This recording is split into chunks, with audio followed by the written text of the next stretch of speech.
Hello friends, welcome to my channel. आज की इस वीडियो में हम लोग पढ़ने वाले हैं भक्ति काल के विषय में। भक्ति काल को कितने भागों में बांटा गया है और कौन कौन से कवि हैं भक्ति काल के, इसके विषय में आज हम पढ़ेंगे और उनकी रचनाओं को भी।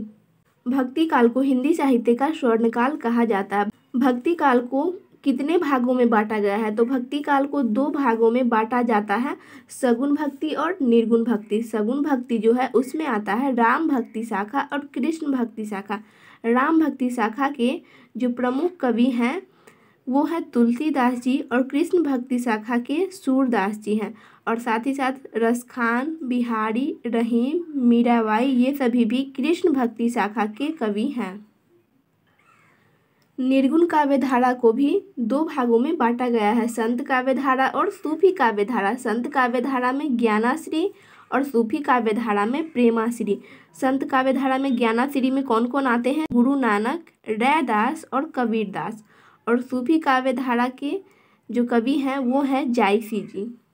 तो इसका ट्रिक क्या हो गया? तुलसी और मीरा रहीम की कब्र में सूरजमुखी का रस जलाती है। तुलसी से तुलसीदास, मीरा से मीराबाई और रहीम से रहीम, और यहाँ पे सूरजमुखी से सूरदास और रस से रसखान हो जाएगा। ये सभी सगुण भक्ति धारा के कवि और कवित्री हैं।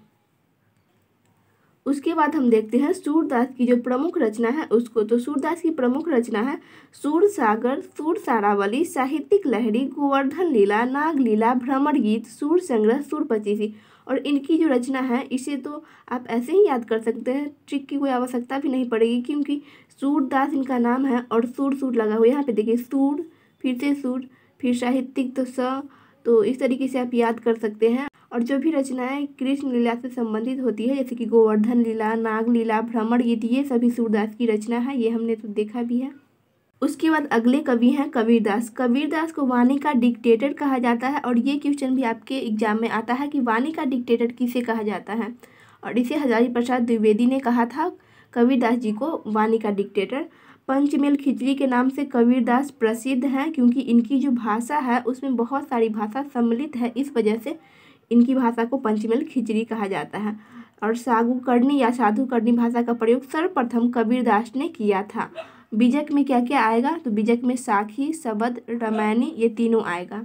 गीत गोविंद जयदेव की रचना है, और गीत गोविंद का टीका बोले तो वो मीराबाई की रचना है। बस टीका लगा हुआ रहेगा तो वो मीराबाई की रचना है, और ऐसे रहे गीत गोविंद तो जयदेव की रचना है। ये भी आपको ध्यान रखना है। आपको मीराबाई की रचना याद करना हो तो इसका ट्रिक है राग दिख जाए नरसी दिख जाए। यानी यहाँ पे कहीं भी आपको अगर राग दिख जाए और नरसी दिख जाए तो वो मीराबाई की रचना होगी। जैसे यहाँ गीत गोविंद का टीका, तो ये तो मीराबाई की रचना है। नरसी जी का मायरा, तो नरसी यहाँ पे दिख गया तो ये मीराबाई की रचना है। राग गोविंद में राग, तो मीराबाई की रचना है। राग सोठा का पद में राग दिख गया तो ये मीराबाई की रचना है।